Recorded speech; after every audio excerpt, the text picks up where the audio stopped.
voilà salaamaaleykum wa rahmatulah barakaatu maa ngi leen di nuyuwaat baax a baax di leen ziar yéen ñëpp di leen jox seen wàccuwaay voilà baal leen ma bu baax a baax dafa mel ne maa ngi doon partagé mais son bi jàllul woon maa ngi gis ñu koy signalé voilà maa ngi koy jégalu bu baax a baax a baax a baax. voilà di dalal ñëpp jàmm di leen wax dal leen ak jàmm incha allah donc ci présentation bi di jégalu aussi parce que gëj nañu daje ak yéen voilà ci présentation yi jàll yëpp voilà est-ce que son bi c'est bon balaa ñoo sori. voilà yéen a may dégg bu baax.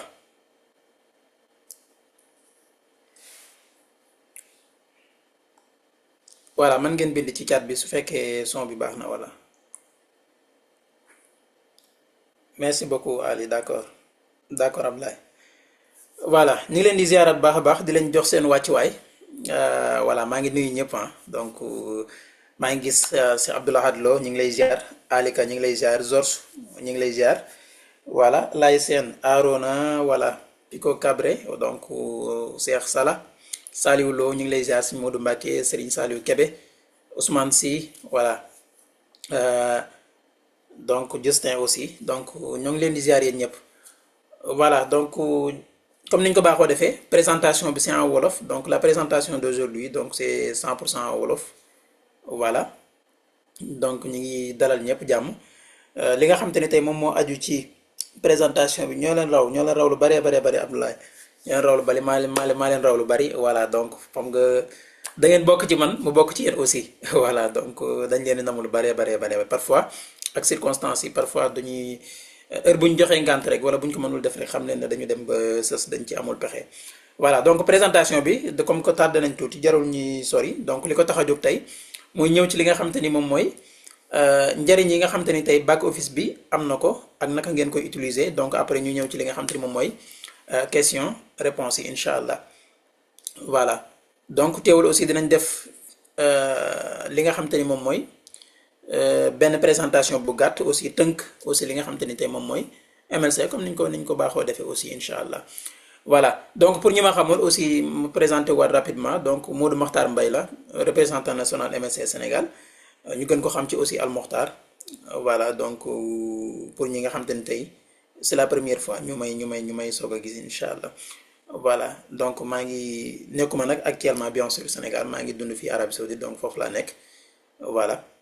am nañ benn représentante nationale aussi donc muy Dieynaba Ba madame Dieynaba Ba donc tey gis ngeen bu baax a baax li nga xamante ni moom moo nekkoon présentation physique bi donc di leen ñaaxaat bu baax a baax aussi ñuy teewee li nga xamante ni moom mooy les présentations physiques voilà muy présentation yi nga xam ne da ngeen koy teewee parce que dafa am solo waaw dafa am solo donc loolu ñu ngi leen ciy ñaax bu baax a baax di leen wax aussi ngeen di invité nit ñi aussi ñu ciy ñëw parce que lu am solo la bul ne comprendre naa wala xam naa donc bul jàpp ne sax comprendre parce que projet MLC projet bi dafa yaatu. donc bari na lu ngeen ci xamul mais xamal ne plus ngay ñëw plus ngay assister li nga xam te moom mooy les présentations plus nga koy gën a comprendre moo tax mu am solo la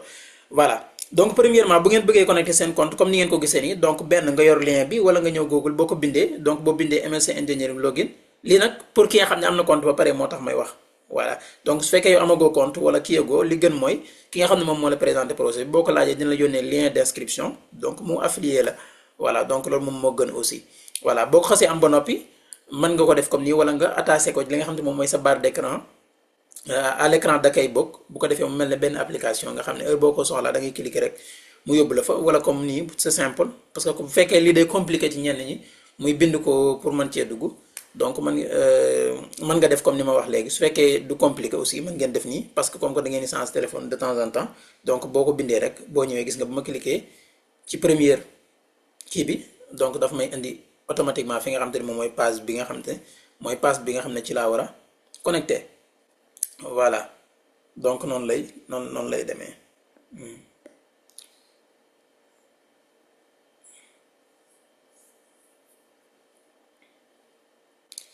voilà donc su ko defee ngeen am accès ci li nga xam te ni moom mooy seen page d'accueil bi nga xam te ni moom mooy seen compte normal voilà donc pour tënkaat balaa maa ñëw ci li nga xam te ni moom moo tax a jóg li nga xam te ni moom mooy présentation tey bi pour ñi xamul ni ñu koy defee gis ngeen bu ngeen ñëwee fii ci kaw trois traits yi à droite maanaam seen Google Chrome donc bu ngeen wàccee ba fii gis ngeen fi ñu def ajouter à l'écran d'accueil foofu ngay bës boo ko defee rek dina mel ne benn application boo xam ne donc gis nga pa mën naa ko defaale sax donc gis ngeen ko nii voilà su ma génnee nii gis ngeen su ma ñëwee ba fii gis ngeen ko moo nekk nii voilà su ma ci cliquer nii donc day mel ne benn application boo xam ne boo ñëwee donc bu ko defee nga connecté donc pas forcément boo ñëwee da lay dugal ci biir direct déedéet mais bu fekkee déconnecté naa su ma ci cliquer daf may indi page bi nga xam ne ci laa war a connecté bu ko defee nga connecté pour ñi nga xam ne xamuñ ko ngeen def ko noonu moom moo gën a simple ci yéen incha allah voilà donc ni ma ko waxee léegi ñu présenté waat leen li nga xam ci gàttal li nga xam ne moom lan mooy MLC dafa baax aussi comme ni ma koy waxee saa su ne donc bépp entreprise boo xamante ni tey yaa ngi ciy dugg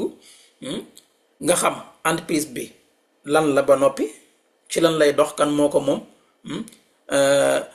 ci lan lay yëngu aussi fan la nekk donc yëpp da ngeen ko war a xam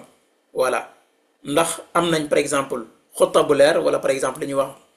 feuille de route moo xam ni ngeen bëgg white paper bu leer am na voilà donc bien sûr ñu ngi ko gën a xam ci par exemple bu dee les crypto-monnaies wala yu mel donc mën nañu wax foofu white paper mais bu dee comme entreprise dañuy wax ne la feuille de route entreprise bi lan la voilà donc nga xam maanaam seen ay objectif fan lañ jógee ci at yi ñu jot a dox ak fan lañ jëm at mu nekk lan lañ bëgg a réaliser weer sàngam liñ ciy réaliser donc loolu lépp ngeen xam ko donc loolu moom moo lay permettre nga mën di xool aussi évolution entreprise bi voilà loolu nag alhamdulilah donc lu mel ne MLC gis ngeen ne à chaque fois bu ñu leen waxee dañuy def nangam ñoom duñ ci masla voilà moo xam bu ñu waree yokk paar yi nangam ainsi de suite donc bu heure bi jotee xalaas voilà loolu nag day wane rigueur bi nga xam ne am nañ ko ci seen liggéey aussi mais maanaam projet bi ni mu nekk li mu professionnalisme bi nga xam te ni moom moo ci am voilà bu ñu waxee MLC tënk bi en anglais la mais mi ngi tekki My Life Control voilà My Life Control loolu la MLC di tekki voilà nekk entreprise boo xam ne mi ngi nekk foofee wala ñi ngi koy waxeeti mi ngi nekk foofee ca Dubaï maanaam fa lañ ko enregistré juridiquement maanaam muy siège bi fa la nekk voilà ñan ñoo ko moom ñi ko moom ay doomi russe lañ donte nekkul biir russe carrément bien sûr am na lu ñuy wax laboratoire InnoBiosystem bi mi ngi Russie bien sûr voilà mais siège administratif bi mi ngi Dubaï foofu lañ ko enregistré voilà ñi ko moom ay doomi russe lañ donc ki nga xam te ne moom moo ne ci bopp bi wala ki nga xam ne moom mooy le CEO de l'entreprise muy directeur bi mi ngi tudd Ivan Saltanov voilà nekk entrepreneur boo xam te ni tey am na expérience bu baax a baax ci domaine bi nga xam te ni tey moom mooy surtout ci li nga xam te ni moom mooy startup muy ay entreprise yoo xam ne day soog a jóg voilà donc liggéey na ci ak entreprise yu baree bari yoo xam ne bu ñu leen xamee ba ñu àgg fi ñu àgg nii tey donc moom bay na ci waaram lu baree bari ba ni mu sosi entreprise boppam voilà donc séq koog ñoo xam ne koo ci jël ci ñoom aussi am na expérience ci domaine bi mu nga xam te ne ci lay nekk donc expérience de 15 ans 20 ans donc yooyu dafa am solo voilà dafa am solo trop loolu daf lay permettre tey yow kon li nga xam te ne danga koy dox di nga xam fan ngay teg sa tànk voilà di nga xam fan ngay teg sa tànk bu baax a baax donc loolu lu ci am solo la kon xam ngeen entreprise lu muy tekki xam ngeen ko moom xam ngeen fu mu nekk léegi nag ci lan lay dox donc bu ñu waxee MLC entreprise bi ci lan lay dox li ñuy créé mooy ay capteur voilà capteur boo xam te ne tey dafay permettre ñi nga xam ne dañu diabétique maanaam gën caa wala maanaam ñoo ko bien sûr ñoo ko tax a jóg mais du ñoom kase voilà appareil boobu lan lay permettre mooy day permettre ñi nga xam dañu amee diabète ñuy mën a contrôler seen taux de glucose ci seen yaram voilà maanaam glycémie bi ne seen yaram donc ñu koy mën a contrôler capteur bi loolu lay def parce que bu njëkk ñi nga xam dañu amee diabète pour nga mën a xool par exemple sa suukar wala yu ni mel da nga daan jël benn da ngay dem ñu piquer la wala ñu génne maanaam bënn sa baaraam jël deret bi def analyse yi voilà xaar mën nga xaar 3 jours wala quelque en tout cas di nga xaar nekkul loo xam ne lu instantané la faaw da ngay xaar après ñu génn ne la analyse li la wane donc non seulement piquer sa baaraam dafa metti fii bari na ñoo xam ne xam naa ragal nañ piquer waxuma la di bënn sa yaram wala ni mel ak yeneen beneen bi itam yàggaay bi aussi donc lu njëkk loolu ba léegi dañ koy jëfandikoo aussi parce que lii tasaaroogu système mu MLC bi donte am na yeneen entreprise lu mel ne Dexcom ak yeneen Abbott donc yoo xam ne ci domaine boobu la ñuy yëngu domaine boo xam ne ba léegi saturé gul donc MLC ci domaine boobu lay yëngu kon appareil bi nga xam ne moom lay defar donc lu ñuy amee diabète même sportif yi aussi defe naa bu yàgg gis ngeen benn vidéo boo xam ne joueur bu mag ku ñuy wax Arda Güler gis ngeen mu takk ko ci loxoom donc sportif yi pas forcément dañu amee diabète mais ñoom aussi dañ koy soxla parfois voilà donc pour mën di anticiper seen li nga xam te ne moom mooy nourrition ak yu ni mel bu baax a baax donc ñooñu ñi ko gën a soxla bien sûr moom mooy diabétique yi te ñi ngi wax ci àdduna fi mu toll nii lu toll ci plus de 50 ni ñu ko waxee 500 et quelques millions bokk maanaam plus de 500 millions diabétique ci àdduna bi te àdduna boo xam ne ñu ngi wax ay plus de 8 milliards lañ donc loolu quantité bu marché bu dee te loolu day gën a yokk au fur et à mesure ñuy dem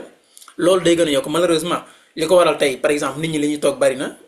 li ñuy def sport wàññeeku na bu baax a baax lekk yi aussi ñu bari amatuñ temps li ñuy wax fast food muy restaurant yi nga xam da ngay defar tuuti di gaaw rek ñu dóor la ko mu jeex maanaam jëlatuñ seen temps ci kii bi lekk bi suukar yi aussi ak yeneen ak yeneen bari na maanaam cause yi nga xam te ne tey dajaloo na pour que diabète mën a am dafa moo tax léegi dalatul rek yenn mag yore xale yi yëpp lay dal voilà donc ñoom dañu MLC xamal ne dafa nekk entreprise boo xam ne dafa ñëw apporter solution dafa indi solution ci domaine boobu noonu voilà wala dafa indil humanité ci jëm boppam dafa leen indi solution te loolu dafa am solo entreprise bu ñëwee wala entreprise boo xam da nga ciy bëgg a def dara kii ban solution en tant que entrepreneur ban solution nga apporter voilà waxuma la nag mu nekk solution boo xam ne tey àdduna bi yëpp la soxal donc loolu lu am solo la kon investissement bu baax a baax la bu fekkee ni que am na possibilité de investir lan moo tax tey par exemple Facebook wala WhatsApp bien sûr ñoo bokk leen moom tey mën a am di gagner ay milliards parce que lan dafa apporter solution boo xam ne fexe na ba ay millions yi ay milliards nit wala ay millions pour bañ a exagérer donc mën nañu wax ay milliards ba presque ñi koy utiliser si àdduna bi mën na minimum 1 milliard de personnes yoo xam te ne tey ñi ngi connecté entre nous bu ma toogee fi ma toog nii tey di mën a wax ak yéen ñi direct muy jàll direct nii donc y a une solution boo xam te ne tey créé nañ ko pour que loolu mën a am ngeen may gis di ma dégg bu njëkk loolu amul woon niki noonu itam par exemple WhatsApp tey mën ngeen nag groupe ngeen di déggante comme ni ñu koy defee nii tey ci Zoom bi nga xam te ne ñëpp ñu ngi déggante yéen a ngi gisante loolu ay solution la yoo xam ne dañ ko apporter kon xamal ne ñooñu dañu touché maanaam ay milliards wala ay millions yi nit moo tax ñu créé ay millions bien sûr voilà kan moo ci bëggul woon ci yéen ñi tey par exemple investir ci lu mel ne WhatsApp wala Facebook donc wala par exemple ba ci IA bi mu jógee na mu bi waa OpenAI def muy chat bi ci beneen donc amoon possibilité wu tey investir da nga ci investir voilà donc tey donc la mondialisation fi àdduna bi toll nii tey li ñuy wax al ulama en arabe tey fi mu toll nii tey moom moo ñu permettre tey accès ñu am gën a mën a am accès ci li nga xam ne moom mooy start bi bu njëkk amaana Google amuñu woon chance investir ci wala Facebook muy Meta ak yeneen ak yeneen mais tey wala Apple wala beneen ak beneen donc ay simple consommateur lañ mais tey àdduna bi dafa toll foo xam ne nit ku yeewu boog laa wax ku yeewu maanaam 5 ans yi di ñëw wala 10 ans yi di ñëw bu fekkee da ngeen bëgg a continuer nekk simple consommateur yow la neex wala sa choix la voilà parce que àdduna xamal ne lépp lu ñu rattrapé tey lépp lu ñu jàpp tey suñu ay choix la yoo xam ne dañ ko def 5 ans ci ginnaaw wala 10 ans ci ginnaaw donc c'est à nous de choisir maintenant maanaam ñooy tànn ndax juróomi at yi di ñëw wala fukki at yi di ñëw dañuy continuer di nekk ay simple consommateur lu tubaab yi defar andi ñuy consommer kese jël suñu xaalis jox leen wala ñun suñu jëm bopp dañ ci investir buñ koy même bu fekkee dañ koy utiliser wala suñu ay mbokk wala suñu ay jegeñaal di ko utiliser même ñun aussi ñu ciy gañ a xaalis donc loolu moom principe bi loolu moom mooy principe bi aussi li nga xam te ne moom mooy investissement donc kon loolu rek laa bëggoon a tënk ci côté MLC defe naa leer na xam ngeen principe bi xam ngeen aussi li tax ngeen war ci investir waaw donc le fait que nga investir ci lu mel noonu mu nekk surtout loo xam te ne tey di nga ko mën a jëfandikoo yow en tant que consommateur mais day nekk loo xam te ne tey da ngay am cashback ci biir wala par exemple consommation intelligente lay doon da ngay consommer xaalis di ñëwaat ci yow voilà tey su fekkoon tey dama investir ci Apple maanaam iPhone tey fépp fu ma jëndee iPhone maa ngi may sama bopp xaalis mais duma ci yem pourtant man mën na maa investir ci iPhone sax du ma utiliser iPhone képp ku jënd iPhone ci àdduna bi bépp iPhone bu génn ku ko jënd ci àdduna bi man dinaa ci am donte benn centime la wala 0,00 nangam dollar lay doon donc loolu moom mooy principe bi waaw ñun aussi ñu ngi ciy bay suñu waar fexe ba conscientiser li nga xam te moom mooy nit ñi ñu comprendre exactement lan moo tax ñu war a investir voilà parce que le fait que ñuy ñëw di la wax investissement MLC wala beneen bu mën di doon njëkk la xalaat lii la mën a apporter bul déglu ki lay wax rek kii ban intérêt la ci am souvent kon da ngay yàqal sa bopp voilà da ngay yàqal sa bopp voilà te àdduna bi toll nañ foo xam ne tey lépp lu la nit di wax bu la neexee mën nga ko gëstu waaw mën nga xool ba xam c'est vrai ou faux voilà moo tax samay wax yu bari wala samay présentation yu bari du ma bëgg rek di wax nii ci air bi à chaque fois dama leen di tegal li nga xam te ni moom mooy les preuves wala par exemple ni ma koy gisee wala ni ma koy dee noonu ngeen ko mën a xoolale seen bopp voilà parce que foofu la ñu toll aussi ci àdduna bi foofu la toll voilà kon bu ko defee loolu rek laa doon ubbee pour ñi nga xam ne déjà xamaguñ lan mooy MLC def naa gën na leer ci yéen leeral naa leen ko xam ngeen fan la nekk ñu ko moom ainsi de suite lim leen mën a apporter lan mooy principe bi lan moo tax aussi ngeen war ci investir maintenant présentation tey bi loolu tax ko woon a jóg bien sûr am nañu ay présentation yoo xam ne carrément dañuy vocaliser wu ci loolu la ñuy focus carrément muy présenter projet beeg avenir beeg nangam nangam mais tey présentation bi dañuy ñëw wax njariñ yi nekk ci back office pour ñi nga xam ne déjà am nañ compte ba pare naka lañ koy utiliser. voilà donc bu ngeen ñëwee fii tey ci am nañ 1 2 3 4 5 6 7 8 9 voilà 9 onglets yi wala 10 yi nga xam ne tey moo nekk ci sama càmmoñ ni ci kaw ngeen gis sama profil ak sama tur. donc bu ci nekk dañ leen leeral lan mooy njariñam bi ñuy njëkk am ni moom mooy passe d'accueil bi muy fi bula yi ñu nekk nii gis ngeen ne kon moom mooy fi ñu nekk nii passe d'accueil boo fi cliquer mooy fi ngay njëkk a jot tey boo duggee rek ci sa compte fi ngay njëkk a jot foofu nag am na ay rubriques yu bari yoo xam ne yu mat a bàyyi xel la bi ci njëkk mooy bi ngeen gis nii ci kaw muy fii bi ñu la bindal attention la réduction de l'escompte se produira dans 5 jours nangam nangam voilà fii xam leen ne MSC ni muy doxee weer bu nekk dañuy réduire li nga xam te moom mooy nombre de parts yi maanaam weer bu nekk ci gàttal parts yi day gën a seer voilà kon moo tax ñuy informer fii ne fii ak juróomi fan wala juróom-benni fan en tout cas fii ak janvier bi di jeex parts yi dina mën a dina yokk maanaam li benn part $1 la bu ñu waxee escompte mooy lan lañ ko li muy tekki mooy li nga mën a am buñ la maanaam $1 ñaata part nga ci mën a am voilà tey su fekkee dañ ne $1 bu nekk mën nga ci am 500 wala 700 parts xamal ne bu ñu ngi duggaatee ci benn weer 700 parts yooyu doo ko mën a am ci benn $1 maanaam $1 bu nekk ñaata la lay jox ci part loolu lañ koy calculer loolu mooy escompte bi loolu à chaque fois day gën a seer voilà par exemple tey ba ñuy soog a commencé mën nañ ne par exemple benn $1 daan nga ci am 3000 parts par exemple mu dem di wàññeeku par exemple ñu ne $1 di nga ci am 800 et quelque parts ñu dem ñu ne waa benn $1 léegi 500 parts nga ci mën a am benn $1 nangam ainsi de suite wala pak sangam mënoon nga ci am nangam léegi pak sangam boo ko amee mënoo ci am nangam voilà donc noonu lay demee loolu à chaque fois day gën a wàññeeku moom ngeen gis ni ñu def réduction de l'escompte pour les packs d'investissement de la production voilà entreprise bi nag fi mu toll nii li fa disponible moom la ñuy wax les parts de la production voilà première ligne de production bi nga xam te ne moom mooy muy usine bi nga xam ne moom moo nekk Chine voilà kon ñun ñi investir nii instant bi yëpp ci usine boobu la ñuy investir muy usine MLC bi nga xam ne tey wala production boobu ñuy def en Chine ci la ñuy investir voilà buñ ci am dividende wala lañ ci gagné itam ci loolu la war a bàyyi ko parce que ci loolu la ñu investir donc loolu aussi mu leer nañ ñi voilà kon loolu moom mooy li nekk ci kaw à gauche bu ñu xoolee am ngeen fii li ñuy wax balance li fiy nekk mooy lan am ngeen ci kaw compte d'investissement mooy lan par exemple bu fekkee tey da ngay def dépôt boo defee dépôt ci compte d'investissement lay ñëw moo xam carte nga ko defee moo xam USDT nga ko defee maanaam crypto par crypto portefeuille électronique xaalis ba fay nekk moo xam par exemple su ma la envoyé woon xaalis jëlee sama compte MLC yónnee la ko foofu lay nekk bu ñëwee wala par exemple bonus bi nga xam te ne dañ la koy fay à travers li nga xam te ne moom mooy affiliation bi ngay def wala ñi nga invité te par exemple entreprise bi war la ci fay benn pourcentage foofu lay nekk portefeuille électronique donc foofu nag xam leen ne compte d'investissement lu fa xas dugg mënoo koo génnewaat maanaam investir rek nga ko mën a def bu dee ci portefeuille électronique nag par exemple li fa nekk bu la neexee mën nga ko jaayaat maanaam mën nga ko retirer wala nga transférer ko keneen jaay ko mu jox la CFA nga envoyé ko dollar bi pour mu utiliser ko donc yooyu yëpp mën na nekk aussi bien sûr voilà donc kon ñaari compte yooyu loolu lañ jëriñ muy compte d'investissement bi pour investir bien sûr portefeuille électronique bi pour bonus yi nga xam te ne moom lañ lay jox wala kenn transféré la ko nga xam ne bu ñu la transféré tey bu lay jaay ba ma la jaayee tey bu ma la transféré dollar bu ñëwee ci portefeuille électronique bi la nekk muy deuxième bi fii ci suuf yow yaa koy jël nga transféré waat ko ci sa compte d'investissement ngir mën koo utiliser voilà donc moom mooy onglet bu njëkk bi voilà bi ci njëkk léegi pour nga alimenter sa compte am nga ñaari yoon par exemple su ma cliquer alimenter le compte voilà gis nga day ñëw nii comme nii voilà ñaari compte yëpp nag mën ngeen ko alimenter par exemple su fekkoon dama bëgg a def dépôt man damaa def dépôt ci sama compte d'investissement wala ma def dépôt sama portefeuille électronique loolu lan mooy njariñ mooy parfois su fekkee te am nga invité boo xam ne xamul nan lay alimenter compte am bu la neexee yow sa jëm bopp mën ngaa alimenter sa compte mais boobaa booy alimenter sa compte moytu koo def ci compte d'investissement moo tax ñu lay bindal fii naan la attention le transfert de fonds à un autre client depuis le compte d'investissement n'est pas possible loolu mënul nekk voilà donc kon utiliser le portefeuille électronique bi kon li gën mooy yow mi nga xam ne dangaa bëgg a def loolu nga cliquer fii ci portefeuille électronique bi boo fa cliquer boo ñëwee fii nga def montant bi nga soxla par exemple su ma defee $100 voilà su ma defee $100 gis nga boo defee montant bi rek automatiquement da lay indil moyen de paiement yi ci suuf mais attention bu dee portefeuille électronique bi xamal ne mënoo ko alimenter par visa maanaam mënoo ko alimenter par carte par crypto rek nga ko mën loolu itam précision la boo xam ne dama koy def voilà dama koy préciser pour que ngeen bàyyi ci xel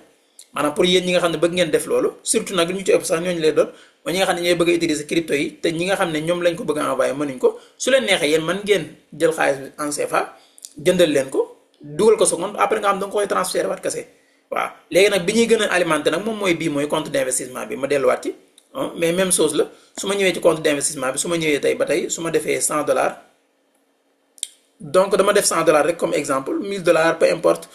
voilà maanaam montant bi nga xam ne moom nga soxla daal ci gàttal voilà gis nga boo ko defee fii dina la indil moyen de paiement yi donc méthode de paiement recommandée donc am ngeen Visa fii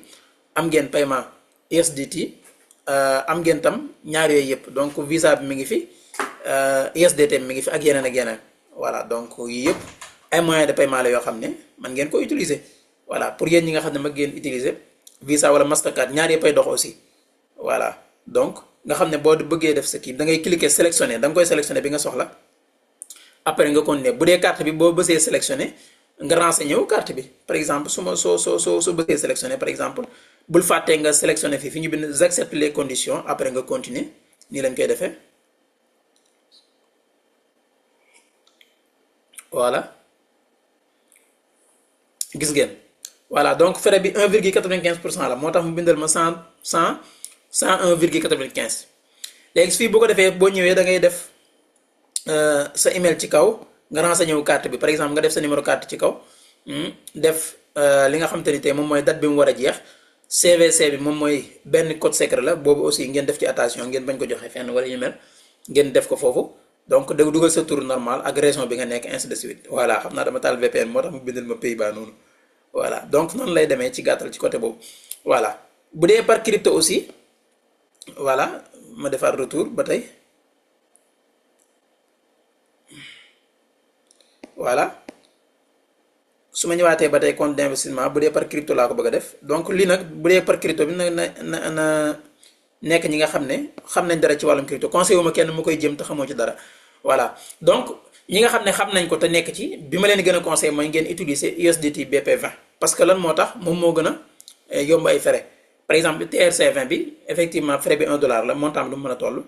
voilà mën ngay utiliser bii ngeen di jëkk jot muy USDT BP20 mooy bi ñu bind via Now Payments voilà donc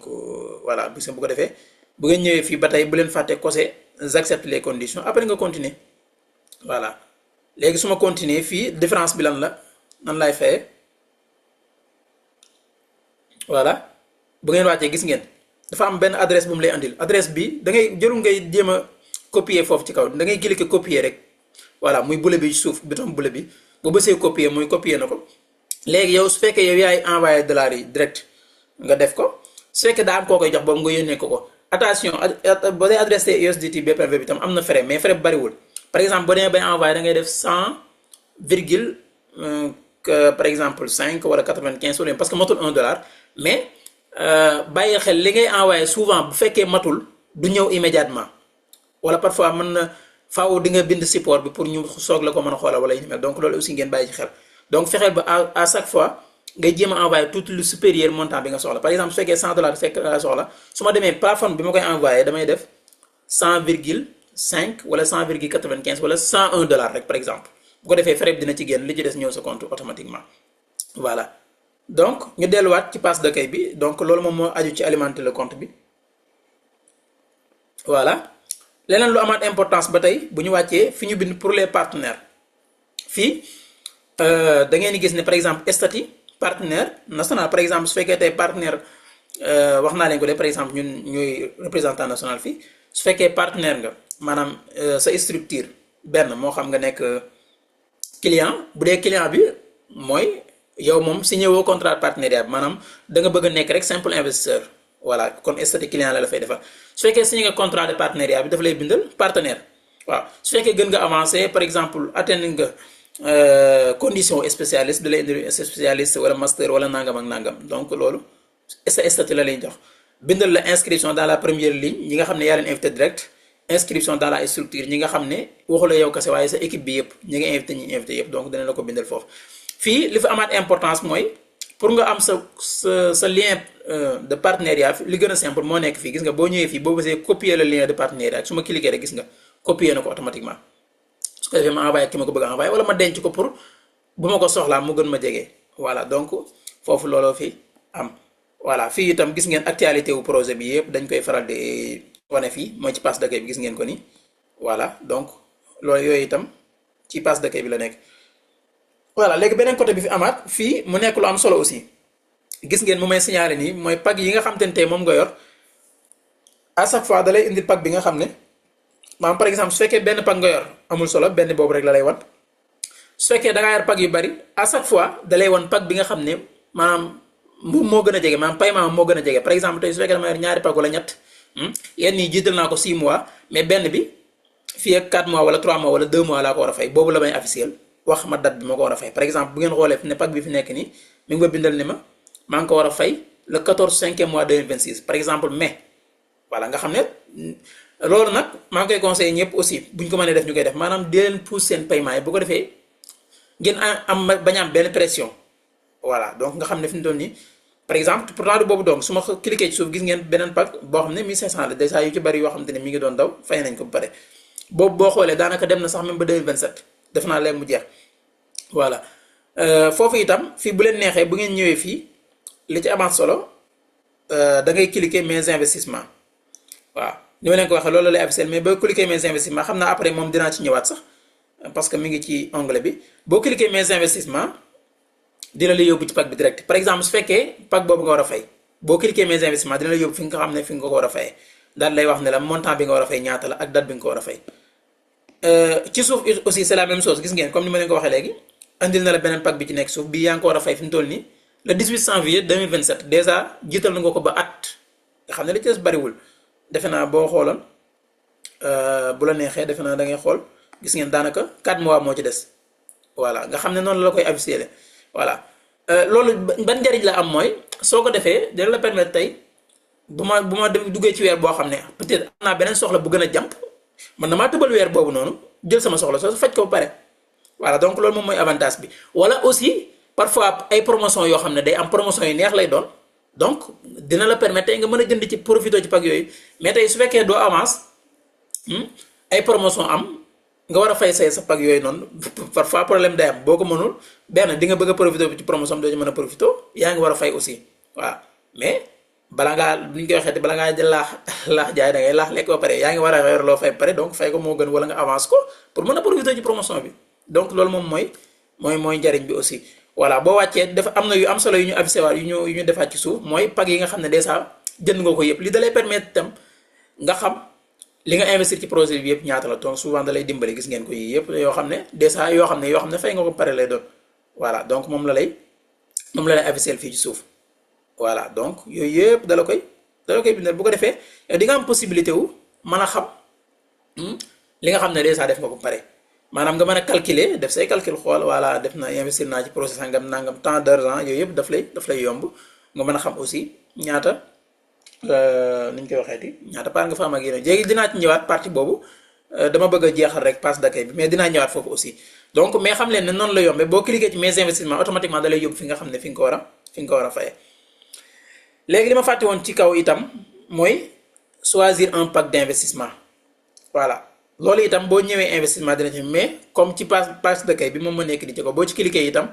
dalay yóbbu ci pack yi nga xam ne moom moo fi nekk donc yoon bi mënees na ko fay jaare mais su ma ñëwaatee ci investissement aussi dina gën a yaatu man ngeen ko jaare foofu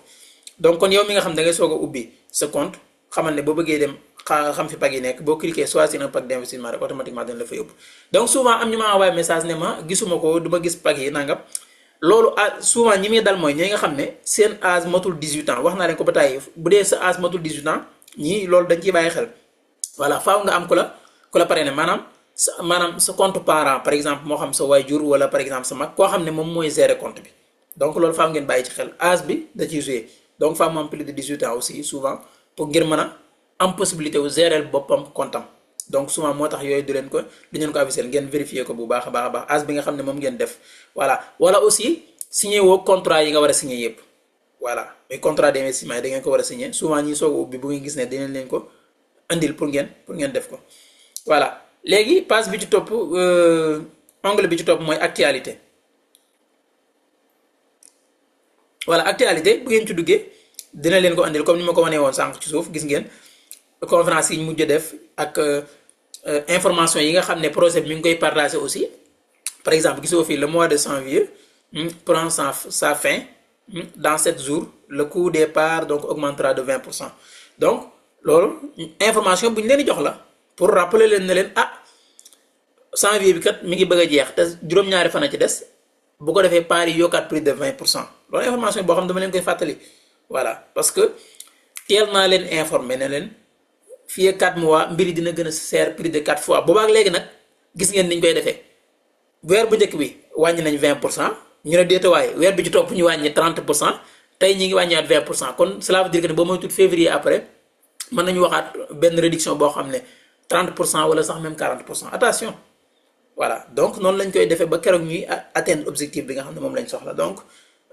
détails yooyu yëpp gis ngeen actualité bi donc yi ngeen soxla ci projet bi yëpp day nekk foofu. xam leen ne ni ma ko waxee bépp information bu ngeen soxla ci projet bi dee leen dugg seen back office souvent di xool parce que lu bari lu ngeen soxla mi ngi fi voilà dinaa ci dina ñëw léegi bi ci topp troisième bi moom mooy événement voilà événement bi aussi voilà webinaire boo gisee fi ñu def webinaire mooy webinaire yi nga xam ne day am en ligne xam leen ne du caagi ne am man Al Mokhtar laa Sénégal laa dëkk rek maanaam présentation Sénégal que si laa mën a teewee déedéet bii par exemple représentant national bu France la waaw webinaire la boo xam ne mi ngi war a am date bi da la koy bindal le 26 premier mois 2026 suba la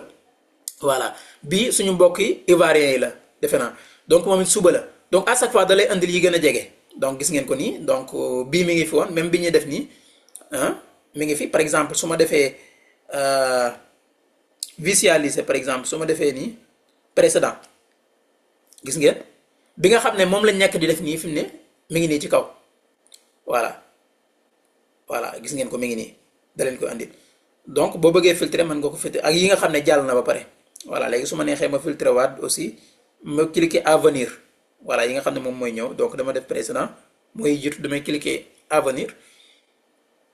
voilà mu andil ma webinaire yi nga xam ne dina am ci semaine bi donc bu ma neexee mën na maa xool ban moo ma ci arrangé ban lay am temps ma jéem a suivre boobu donc suñu mbokki Burkina yi aussi burkinabé yi waa Cameroun aussi seen webinaire am na donc noonu la demee gis ngeen ko webinaire bi aussi webinaire la boo xam ne le 29 la war a am jëmi la CIO bi muy Evan Saltanov gis ngeen ko moo nekk ni moom moo ko war a def représentant bu Haïti gis ngeen ñoom seen làkk lañ binde comme ñun ni ñu binde suñu làkk wolof aussi boo xoolee sans présentation yëpp dama koy bind en wolof voilà gis ngeen webinaire bi nag moom pour ñëpp la aussi muy stratégie de développement et production en Chine donc boo xam ne bu nekk def na ci heure bi mu war a doon mi ngi war a tolloog heure Sénégal 18h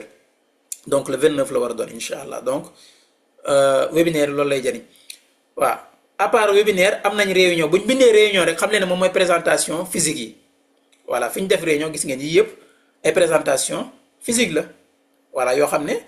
ñun ni ñu koy defee Sénégal def ko tey jii nii xam ngeen tey amoon na présentation physique souvent dimanche lay tombeel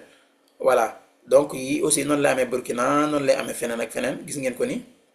voilà gis ngeen conférence physique boo xam te mi ngi war a am Lomé maanaam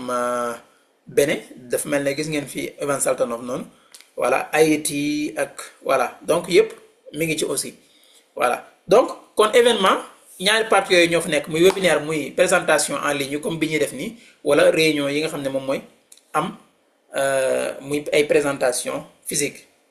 voilà bala maa continuer est-ce que mi ngi leer ba léegi balaa ñoo jàll ci investissement bi est-ce que mi ngi leer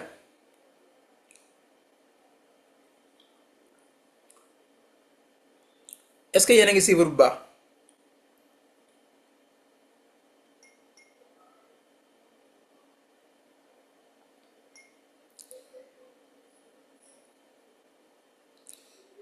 d'accord c'est bon merci beaucoup jaajëf jaa ngeen jëf voilà donc bu ñu ñëwee partie investissement am nañ 3 parties voilà boo cliquer ci investissement automatiquement onglet bi mu lay njëkk defal bi mu lay njëkk afficher mooy pag yi nga xam ne moom moo disponible waxtu wi ñu nekk nii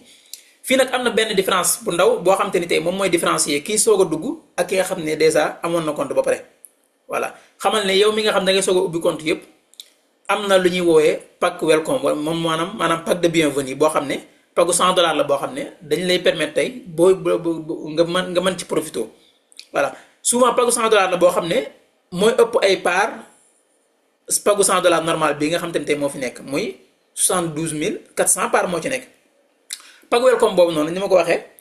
à chaque fois yow mi soog a ubbi compte 14 jours lañ lay may pour nga jël ko boo ko jëlut day disparaître xalaas donc pack normal bi moo fi nekk. donc souvent kon li ci gën ñi nga xam ne dañuy soog a ubbi compte bu leen neexee mën ngeen ci profité nga jël pack boobu ba noppi fay ko léegi nga soog a activé pack boo xam ne da nga koy fay par weer. voilà bu la neexee aussi boo ko bëggut a jël mën nga activé pack bi nga bëgg a activé direct donc mais pour seen information ngeen xamaale ko aussi.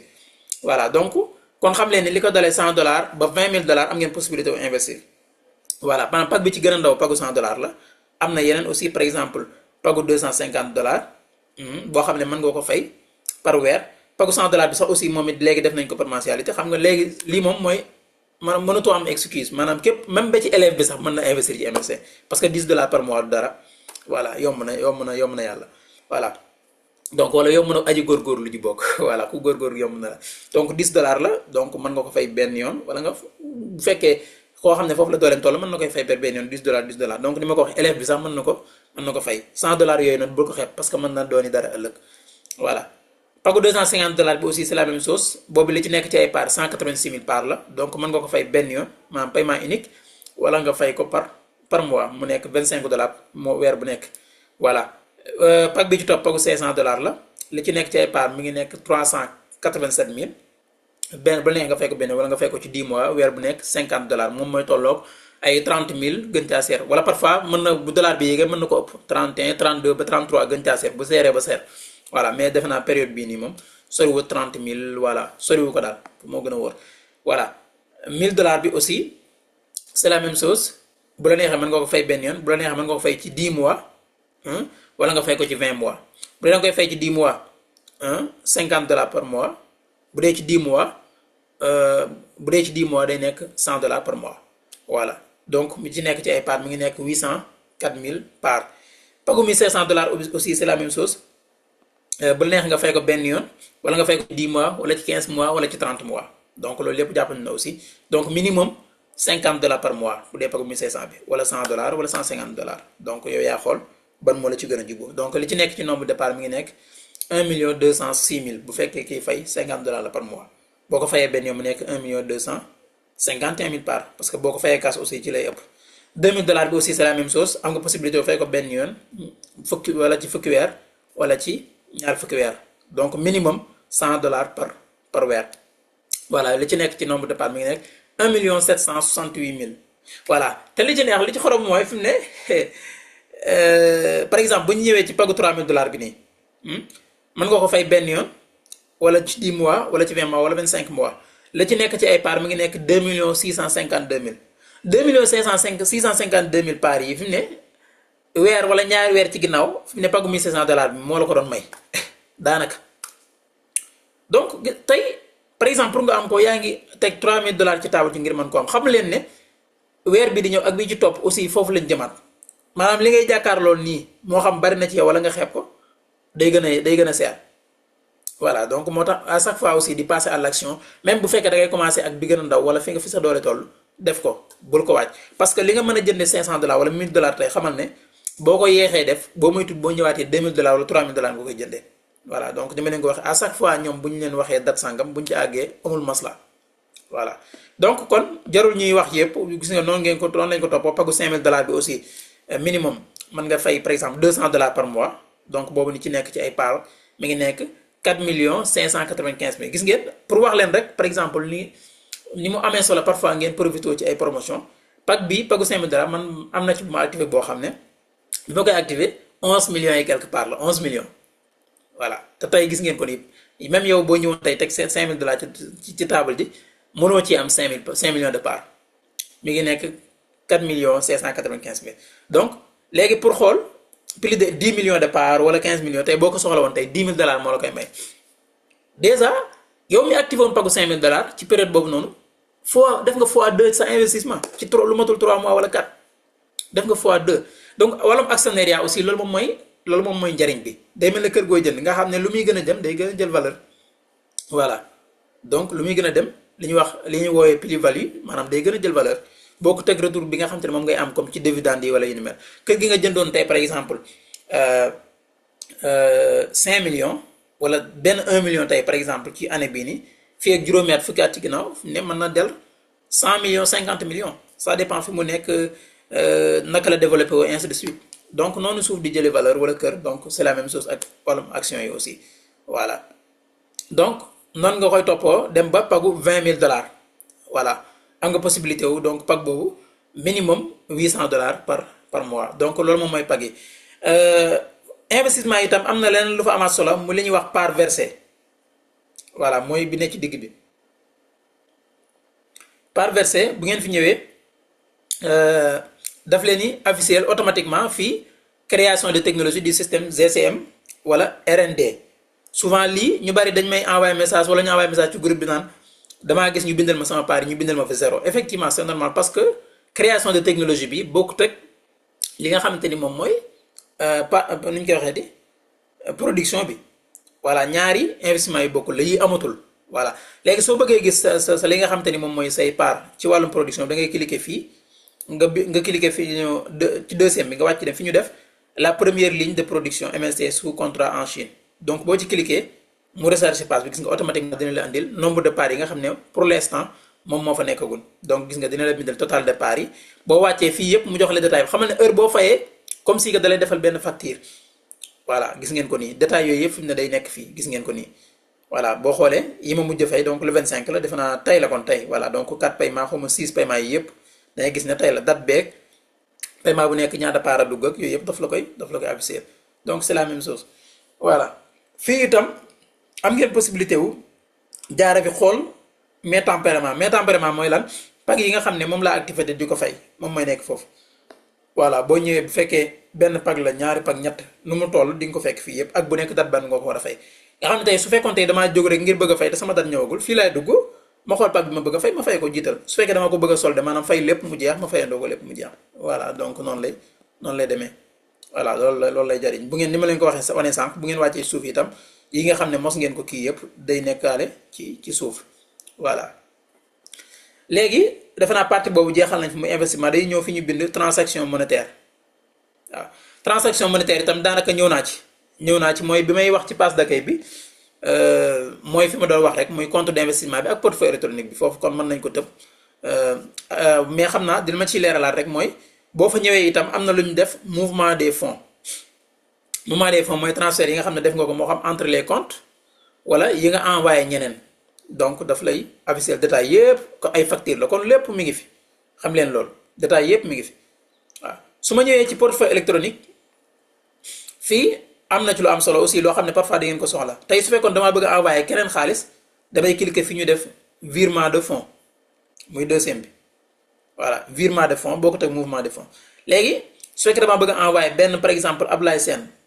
ay dollars yoo xam ne mi ngi sama compte ma bëgg ko jaay mu envoyer ma CFA daf may jox email am su ma joxee email am voilà su ma joxee email am su ma ñëwee fii laay dugal email bi voilà foofu laay dugal email bi après soo dugalee email bi ba noppi nag souvent ñu bari xaaral par exemple ma cliquer benn email par exemple maam Thierno bi gis ngeen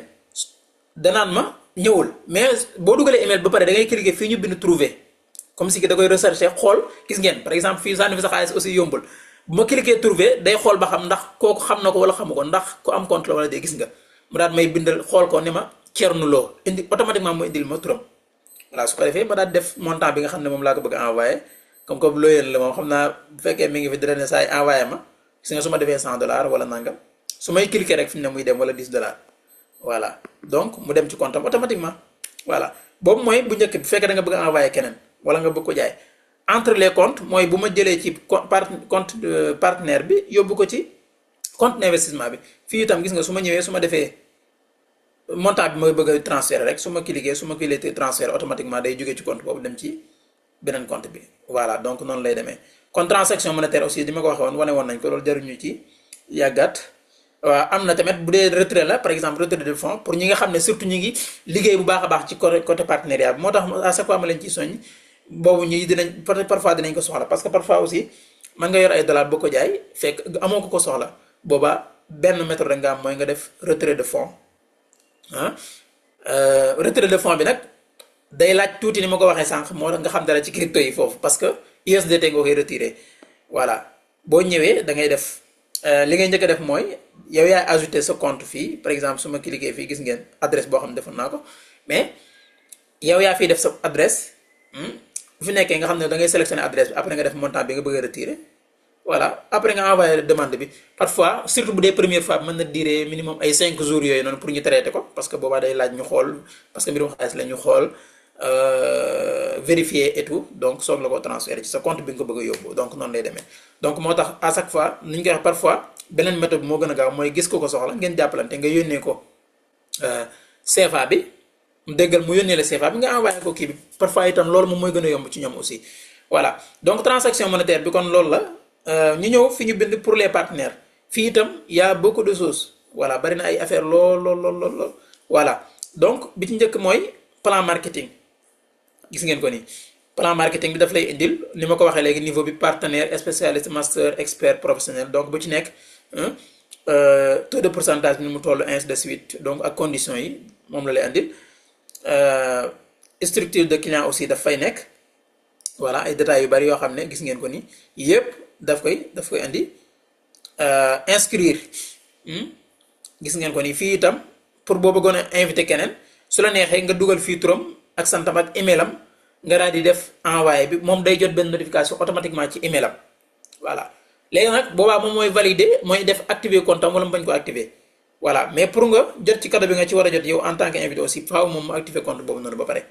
voilà loolu lay jariñ mais defe naa lien bi moom moo gën a simple daal voilà donc pour bañ a dugg ci détail donc lien de partenariat bi aussi mi ngi nii mën ngeen ko fekk fii mais fi ma leen ko njëkk a wane moo gën a simple voilà lien de partenariat fii bu ngeen gisee am ngeen fi ñaar am na boo xam ne mooy lien au formulaire d'inscription boo xam ne boo ci cliquer da lay yóbbu direct ci fi ngay inscrire wala boo xam ne daf lay yóbbu ci site bi voilà donc souvent kon jël leen bi ci kaw moom mooy gën mën ngeen copier boobu daal koy transférer ki nga ko bëgg a kii boo duggee sa compte di nga ko gis voilà wala bu la neexee itam bu fekkee lien bi la jox neexu la bu la neexee mën nga am sa lien bopp boo xam ne da nga koy personnaliser gisoo fi moo tax mu bindal ma génération du lien voilà moo xam ne da nga ciy yokk sa tour nangam donc nga répondre conditions yi daal après nga defar ko voilà mais pour mu gën a simple itam mën ngeen jël lien bi nga xam ne moom la jox par défaut rek voilà voilà donc noonu lay demee léegi faire un cadeau bi tam teg su comme invité bi ma wax léegi rek li ci ëppaat solo fii bu ñu xoolee wàcc leen ba fi ñu bind matériel de travail voilà matériel de travail lu am solo la lépp lu aju ci projet bi mi ngi fi moo xam matériel promotionnel maanaam moo xam seen brochure kii bi logo beeg yeneen yi nga xam ne yow mi nga xam ne parce que lii liggéey la attention bu ngeen yaakaaree ne parce que tey méthode yi nga xam ne nit ki mën na ko gagner xaalis ci internet dafa bari ah bokk na ci créateur de contenu wala création de contenu ni ñu koy waxee e-commerce dropshipping ainsi de suite trading yeneen ak yeneen am na bu ci gën a kii muy affiliation par exemple boo xoolee méthode bi affiliation la voilà affiliation am na Amazon am na yeneen ak yeneen ba ci web sax boo xoolee gis ngeen fa affiliation maanaam nga envoyé keneen lien pour mu ubbi compte ainsi de suite voilà donc yow mi nga xam ne da nga jël carrément ne da nga ci bëgg a liggéey donc bu la neexee yii yëpp da nga koy soxla bu la neexee nga télécharger ko nga tirer ko par exemple brochure MLC bu ko jox bu liiree automatiquement daanaka day am idée générale ci par exemple ci projet bi ainsi de suite voilà boo nga personnaliser ko def ci sa numéro téléphone ay yu ni mel donc nit ki bu ko liiree mu intéressé mu contacter la nga teg ko ci yoon voilà liggéey la parce que waxuñ fooxu CFA ay dollars ngay gagné ay dollars mooy dugg sa poche sama gars yi ay dollars voilà ku ci bëgg a xam gën a xam leer defoon naa ci benn présentation peut-être dinañ ci defaat yeneen présentation boo xam ne spécial pour li nga xam te ne moom mooy programme de partenariat bi lay doon voilà mais ku ci yàkkamti aussi bu ngeen demee sama chaîne YouTube bu ngeen ci duggee am na bu ñu ci defoon bu yaatu boo xam ne lépp leeral nañ ko ak li ngeen ci mën a am donc xam leen ne liggéey la voilà te liggéey la boo xam ne mën nga ko booleeg lépp looy def voilà parce que waxuñu waxu CFA ay dollars la ñuy wax fii voilà moo tax bu leen ko sàggane donc yëpp di ngeen ko soxla pour def loolu beneen bi mooy random GCM Fly gis ngeen appareil bi ni mu mel dégg nga gis nga yëpp da ngeen koy soxla parce que pour présenter ce produit la voilà donc gis ngeen ko nii voilà présentation de welcome gis ngeen mooy pack bi ma leen doon wax rek pack welcome am na en anglais am na en espagnol en français en indien aussi ak vietnamien donc yëpp mi ngi fi MLC brand book aussi mi ngi fi marque bi roadmap bi aussi roadmap bi mi ngi nii maanaam muy feuille de route bi ma leen doon wax léegi moo xam en anglais moo xam en français moo xam en indien wala espagnol wala vietnamien donc yëpp langue yaay xool langue bi nga ci soxla donc lii fournir nañ la jox nañ la information yi nga soxla yëpp présentation MSC première ligne de production muy bi ñu nekk di investir nii aussi présentation mi ngi nii am na version française française bi mi ngi ci espagnol bi mi ngi ci Vietnam Inde ak anglais bi aussi donc yëpp yaay xool bu la neex voilà donc boo ci soxla boo ñëwee da nga koy télécharger présentation fondeuse maanaam muy pour les fondateurs moom it am na anglais am na français am na Vietnam anglais espagnol ak Inde donc boo ci duggee mu andil la ñu ko fondé seen expérience fan lañ jaar ainsi de suite donc information yi ngeen soxla yépp mën ngeen ko am fii en tant que partenaire parce que da nga koy soxla parce que partenaire mooy ki nga xam ne dafa bëgg a présenter waat projet bi pour won ko ñeneen aussi donc ki nga koy wan nag souvent dina am ay questions yi mu lay laaj questions yi ngeen soxla yépp moo xam lu aju ci projet bi ñu ko fondé feuille de route bi yépp am ngeen ko fii voilà donc benn nga xam ko wala ñàkk koo xam plan marketing de partenariat fii itam mu leeral na sa plan ni ñu koy waxeeti programme de partenariat boobu aussi ni muy demee defe naa ni ma leen ko waxee toj naa ko ci wolof ba mu leer nañ bu ngeen ko soxlaa bu ngeen demee ci seen bi aussi di ngeen ko fekk wala peut-être ci présentation yi di ñëw du ñàkk ñu ñëwaat ci incha allah voilà moom it bu ngeen duggee di ngeen am information yi ci aju yëpp voilà ñu ñëw ci partie bi ci topp muy document yi itam mu nekk onglet bu am solo donc xam leen ni yi ci ëpp solo mooy ni ma ko waxee passe d'accueil bi investissement transaction monétaire bi ak pour les partenaires ak document bi waaw même ba ci service d'assistance donc mën naa ne lépp am solo donc voilà peut-être ku ci nekk ak ba ngay soxla wala ni mel mais yépp am solo voilà fii document yi ñaar yi ñi nga xam ne dañuy soog a dugg mooy yi ngeen war a signer xam leen ko bu ngeen ñëwee boo ko signé gul di nga ko fekk fii même boo ko signé woon nga ñëw bëgg ko lire boo ci cliquer dina la ci yóbbu après bi nga xool boo ko bëggee traduire langue boo jekk pour mën ko xam ainsi de suite avenant bi aussi gis ngeen ko ni fii ay documents yoo xam ne téléchargé woon kii yoon nga ko ba pare moo xam part yi nga enregistré woon gis ngeen par exemple su ma cliquer fii voilà non document bi rek laa bëgg ubbi faal yow it voilà gis ngeen lii sa certificat la boo xam te ne tey en anglais lañ ko def muy certificate of ownership voilà muy certificat de propriété la voilà donc ñu bindal la belongs to maanaam ki ko moom la lay wax mu ne ça appartient à Modou Makhtar Mbaye voilà ainsi de suite donc wax la certificat bi li muy jëriñ mi ngi confirmer ne diwun sàngam participé na ci projet bi nangam part yi mu enregistré woon noonu jamono boobu ñaata la mu ne la 5 millions nangam ainsi de suite ci suuf mu defal la fi def la signature bi donc kon lu leer nañ ñi la loo xam ne boo ci investir sa certificat gi yëpp mën nga ko tirer après nga téye ko bu la neexee nga imprimer ko voilà donc c'est à vous de voir wala nga garder ko sa téléphone yaa xam am nga fooy denc say documents ainsi de suite donc loolu lépp xam ngeen am ngeen possibilité bi voilà di télécharger ni ñu koy waxee di tirer ay certificats yu bari nag dalay sonal rek donc bu leen neexee mën nga bàyyi ba fay ba mu jeex wala boo fayee ba mu xaaj wala yow mi nga xam ne bëgg nga ko dañ kumpa te mosoo koo am sa certificat bu la neexee mën ngaa dem li nga jot a fay nga tirer benn certificat donc pour xool parce que dafa xaw a neex a xool tamit voilà neex na ci ay bët voilà xam naa suñu bët mbàkk dina ma ree voilà donc enregistrement des parts aussi foofu lañ koy defee voilà bu fekkee enregistré go say parts fi mu ne bu ma neexoon nii mën na maa cliquer inscrire su ko defee parts yi disponible dama koy enregistrer léegi gis nga 6 millions et quelques yoo xam ne mën naa ko enregistrer wala xaw ma je ne sais pas voilà léegi su ma cliquer woon rek mën na maa créer beneen certificat donc mais boobaa certificat yi ni ma ko waxee day mujj bari voilà contrat de partenariat bi tam fii lay nekk yow mi ko signé gul boo ñëwee fi bu fekkee signé boo ñëwee fi di nga ko fa gis nga signé ko voilà document du projet aussi day nekk fii voilà yi aju ci projet bi surtout côté juridique voilà côté juridique mooy ci wàllum yoon moo tax ni ma leen ko waxee MSC lépp mi ngi disponible waaw yow mi investir bu fekkee te ni ma leen ko wax saa su nit ki li muy dugal xaalisam na koy ñor information yi ngeen soxla yépp mi ngi fi faaw ngeen di def effort pour ñëw di ko lire surtout ñi mën a lire voilà gis ngeen ko nii business line licence bi maanaam licence bi muy MSC GT bi ak kii bi ni ñu koy waxeeti licence commerciale bi ak ainsi de suite évaluation rapport bi yeeg dem gis ngeen ko nii donc MSC technologie bi yeeg MSC production ak Zendian MSC bi donc yëpp am ngeen documents yi fii yëpp ay documents la benn ñaar ñett ñeent juróom-benn voilà juróom-benn documents yoo xam ne yëpp peut-être boo ci soxla boo ñëwee fii boo cliquer ma cliquer lecture mu andil ma ko wala ma télécharge ko voilà wala su ma cliquer lecture gis ngeen ko nii voilà gis ngeen daf ma koy andil gis ngeen lii ruxsa tijaariya la donc maanaam ay documents juridiques la maanaam ki nga xam ne soxla la entreprise bi ngeen ni est-ce que am na ay kayit yu leer nangam bari na nag ñoo xam ne boo waxee ñu ne leen est-ce que état Sénégal reconnaître na ko lii entreprise internationale la donc entreprise nag bu ñu ko waxee fañ ko enregistré wala fa mu nekk CSM foofu la soxla am ay kayitam voilà léegi nag bu demoon bay commercialiser produit wala ni mel effectivement bu ñëwee ko surtout ci côté médical wala ni mel su fekkee am na loo xam ne daf ko accrédité par exemple loo xam ne kii international la c'est bon loolu dina doy wala itam par exemple su fekkee dëkk bi muy kii teg nañ leen conditions yi noonu suñu ajee ñu dem loolu def ko dañ koy def voilà. par exemple yéen a ngi jël par exemple par exemple boo bëggoon jënd sa iPhone est-ce que da nga dem di laaj ndax iPhone mi état du Sénégal may nañ ñu reconnaître nañ jaay ko ci dëkk bi wala déet non voilà parce que fu ñu xam fépp la donc parfois aussi faaw ngeen comprendre loolu bari na yoo xam ne soxla woo dëkk su ne nga def ak déedéet ñoom li ñu soxla foofu mooy seen produit bi ni ñuy def mooy li ñu koy waxeeti ni ñu koy tuddeeti waaye seen kii yi ñuy def maanaam fexe ba di wut ay documents yi nga xam te ne moom mooy ci wàllum juridique bi maanaam ñu koy waaye baal leen ma waay ku may fàttali kii bi donc ñoom loolu lañ soxla voilà maanaam documents yi nga xam te ne tey ñi ngi koy soxla fu ñu dem maanaam fexe ba seen technologie bi maanaam muy kii seen kii propriété bi ñu koy garanti voilà donc yooyu lañ gën a soxla di ko déposer à chaque fois voilà mais bu weesoo loolu soxla wuñ dëkk bu ñu dem ñu ne faaw ñu jox ni déedéet voilà donc demewul noonu sinon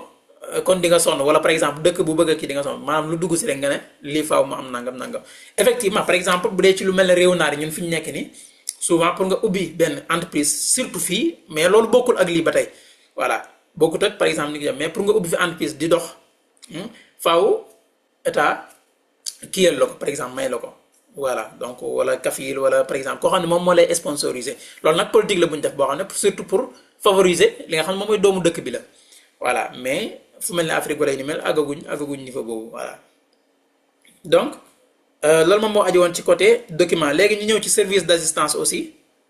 voilà fii itam lu am solo fi nekk surtout question yi bari yu ngeen di soxla ci projet bi ngeen ñëwee fi di ngeen ko fekk gis ngeen am na fu ñu bind à propos de l'entreprise bu ngeen fi ñëwee bépp information muy domaine d'activité bi xam nga dañ ko soxla entreprise bi ci lan lay dox tontu nañ la fii fondateur du projet ainsi de suite yëpp ay question la donc duma ci ñëw pour di bañ a guddal mais man ngeen ko xoola seen bopp à propos de MLC aussi gis ngeen bu ngeen wàccee muy produit bi ay question la à propos des investissements ñëw nañ ci ainsi de suite comment participer au projet voilà programme de partenariat bi aussi gis ngeen ñëw nañ ci répondre questions yi question réponse yoo xam ne peut-être yu siiw la yoo xam ne ñu dinañ ko soxla muy question générale comment s'inscrire au projet j'ai oublié mon mot de passe naka laay def ainsi de suite voilà donc yooyu yëpp répondre nañ ci instruction vidéo même ba ci ay vidéo yoo xam ne tey boo ci cliquer tey gis nga yi ay vidéo yoo xam ne mën nga ko seetaan xool explication yi naka ngay inscrire naka ngay trouver sa lien de partenariat gis ngeen yëpp def nañ ci ay kii voilà onglet bi yi fi nekk yëpp ay vidéo la yi ngeen gis ni yëpp ne ay vidéo boo ci cliquer mën nga ko seetaan fii voilà donc boo cliquer ci fii ci promotion souvent bu ñu amee promotion bu nekk en cours foofu lay nekk voilà bi ci suuf mooy quitter maanaam bu fekkee da ngaa bëgg a déconnecter maanaam tey bu connecté naa sama compte ba def li may def ba noppi su ma cliquer fii donc quitter automatiquement daf may indil déconnecter comme mu yóbbuwaat la sa fi nga xam te ne moom mooy sa passe donc maa ngi leen di jaajëfal bu baax a baax loolu moom moo nekkoon lu aju ci présentation bi ak li nga xam te ne moom moo ci aju njariñ yi nga xam ne moom moo nekk ci back office bi daanaka bari na lool mais li ci ëpp solo rek lañ leen jox ni ma ko waxee surtout question réponse yooyu noonu ak lu aju ci projet bi lu aju ci investissement bi yépp am ngeen possibilité wu mën ko xool jël seen temps pour mën a aussi parce que parfois xam leen ne ni ngeen di doxee ci projet bi day parfois day aju ci seen niveau de compréhension voilà la moo tax Amal Mokhtar ñi muy jël benn $5000 wala xam nga dama ko tudd rek mais yu ko ëpp man li ma investir wala keneen ak keneen li ma investir ni Amal Mokhtar di jëlee benn $5000 noonu ngay gis ku jël $10,000 wala $20,000 di ko fay par exemple suñu mbokk Vietnam yi voilà donc da ngay gis kuy pag $50,000 wala $20,000 wala ñaari pag $20,000 di ko fay donc niveau de compréhension yi ñoo di yam effectivement tolloo doole yi aussi loolu day am mais li tax nit ki di boo gisee nit di jël yenn kii di ko def wala par exemple mu investir di nga war ngaa poser sa bopp la question voilà souvent nag lu ci ëpp mooy ni kii xamee projet bi ak fi mu bëjëm yow peut-être àggugoo fa léegi nag li la ko teree xam da nga war a poser sa bopp sa question lan moo tax ndax ci yow la yow yaa gëstuwul wala yow yaa laajul wala yow yaa liirul information yi nangam parce que li ñuy éviter foofu mooy dem ba ëllëg nga naan pourtant xamee ma ko woon nii kon projet bi àgg na fii wala nangam déedéet waaw à chaque fois ñu ngi communiquer présentation yi mi ngi fi ainsi de suite voilà donc loolu ngeen bàyyi ci xel bu baax a baax xaaral ma xool ci chat bi. Voilà, merci beaucoup Aruna. Voilà, merci beaucoup jërëjëf. Voilà donc dañuy ñëw su fekkee am ngeen ay questions donc mën ngeen ko poser bien sûr incha allah ñu tontu leen ci. Voilà bu ko defee bu ñu mënee am benn intervention wala ñaar donc ñu tëj incha allah rabbi voilà ñu bañ a guddal comme que tey dafa amoon présentation physique bëgguma leen teelu yàgg. Voilà ñu joxante rendez-vous ba beneen yoon incha allah donc bu ngeen amee ay questions maa ngi leen di déglu incha allah.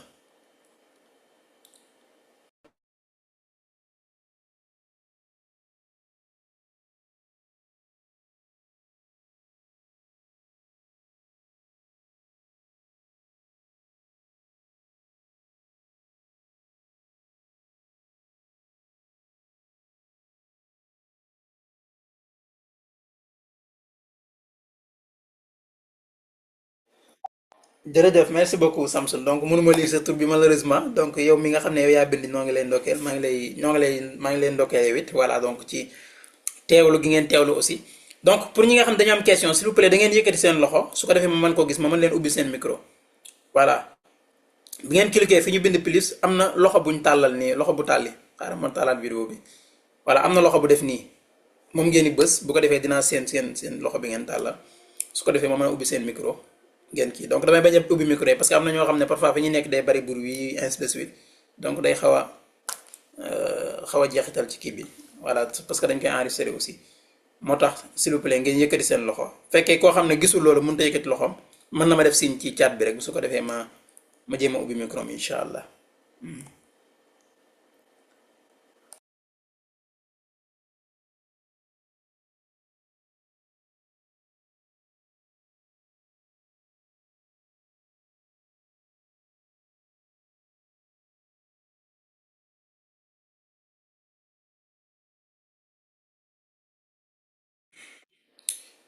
D'accord dafa mel ne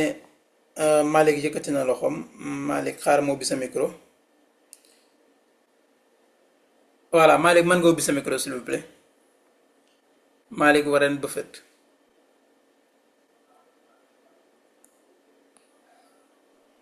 salaamaaleykum wa rahmatullah. waaleykum salaam wa rahmatulah barakaatu. léegi marhaban Moxtaar ñu ngi lay waaw. ndokkalaat beneen yoon si si jéego yi nga xam ne yéen a ngi koy def yëpp ak effort yi ngir gën a leeral nit ñi projet MLC dañu wax ne bu fi yemoon sax neex waaw waaye terewul yéen a ngi chaque jour rek yéen a ngi gën a dolli confiance bi dañuy gën a won kon ñu gisee nation bi nga xam ne am ngeen ko wut ak yeeg ak itte yeeg terewul lépp ngeen tàgg ko ngir di ñën a bàyyi li nga xam ne mooy information wala yu merci ñu ngi ñaan yàlla daal yàlla taxawu leen guddal seen fan may leen ba lépp loo xam ni wala bépp projet boo présent ngeen ko projet boo xam kenn ku si nekk remercier la lay def di la jaajëfalaat bu baax a baax di jégalu si kàddu yu baax la allahumma amin amin yaa rabbal alamin merci beaucoup jërëjëf jërëjëf sëñ Malick nekk ndaw waaye ndaw lu am jom voilà ndaw lu am jom macha allah ci lépp voilà ndaw lu nangoo liggéey mi ngi ci liggéeyam mais aussi surtout côté investissement bi nii donc parce que sens la de sens la par exemple ku ñu mel ne ay Malick yi man bu ma leen xool dama leen di ñee man imaginer tey par exemple jamono bi may nekk élève su ma amoon chance investir par exemple tey mën naa ne maa ngi tombé peut-être par exemple parce que période bi may jàng moo xam bi may nekk élève wala bi may jàng ci daara ji ainsi de suite yeneen ak yeneen boobu voilà s'il vous plaît yéen ñi nekk ci.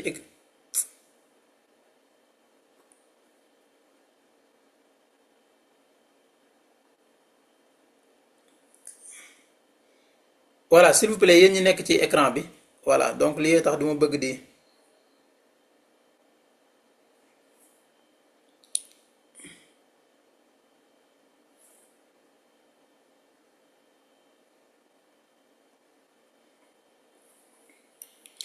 voilà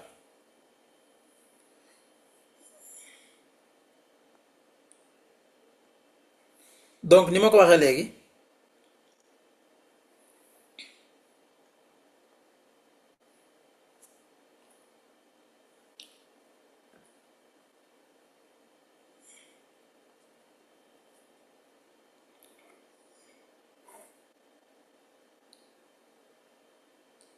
Voilà donc ni ma ko waxee léegi surtout ci côté investissement maanaam sens la man damay gis ay fii ay élèves yoo xam ne déjà moo xam li ñu investi bari na wala bariwul mais da nga leen li ñee imagine par exemple man maa ngi tombé ak sama jamono boobu mi ngi tombé par exemple ci la Bitcoin di soog a juddu mais xamoo ko wala boo ko doon dégg yaa ngi ci état d'esprit négatif yi nga xam ne moom ngay dégg ci nit ñi rek ñu naan la arnaque la ainsi de suite donc loolu ngay xam mais jéemoo sax gëstu pour xam ko. Voilà donc même si que nag wax dëgg yàlla yàgg nañu sopp voilà lu bari def naa ko ci téléphone bi muy nekk élève wala yu ni mel mais peut-être jëmul woon foofu donc tey boo amee ay ndaw yoo xam ne peut-être amaguñ sax ñaar fukki at teel a intéressé wu ci investissement vraiment sens la xam leen loolu donc moo tax dañ leen koy ñeewee wax dëgg yàlla ñee nañ leen ci lool voilà même si que nag du musul trop tard aussi pour bien faire voilà donc. Muy man muy keneen ak keneen wala ñu mag aussi donc à chaque fois il n'est jamais trop tard pour bien faire maanaam ni ma ko waxee ni ñu koy waxee léegi ñu bari ñu mel ne man wala ñoo xam te peut-être ñooñu mag ñooñu tey ba léegi da ngay gis ñoo xam ne moment boobu la ñuy soog a intéressé wu ci investissement soo gisee xale wala par exemple koo xam ne en tout cas ay atam bariwul mu intéressé wu ci investissement donc loolu lu ñuy apprécier la. macha allah wax dëgg yàlla di leen ci ñaax bu baax a baax a baax parce que ba ci Warren Buffett bi mu tuddee boppam Warren Buffett bi muy commencé investir donc 11 ans la amoon fukki at ak benn donc imagine loolu tey moo tax milliardaire la voilà donc milliardaire bi ci ñu ëpp xaalis ci àdduna bi lay la quoi donc ay sama xol bi voilà donc sedd na trop waaye jërëjëf Mbacke kon comme que sa xol sedd na rek baax na voilà donc xaaral ma xool ndax amaat nañ yeneen question voilà ñi nga xam ne yëkkati nañ seen loxo.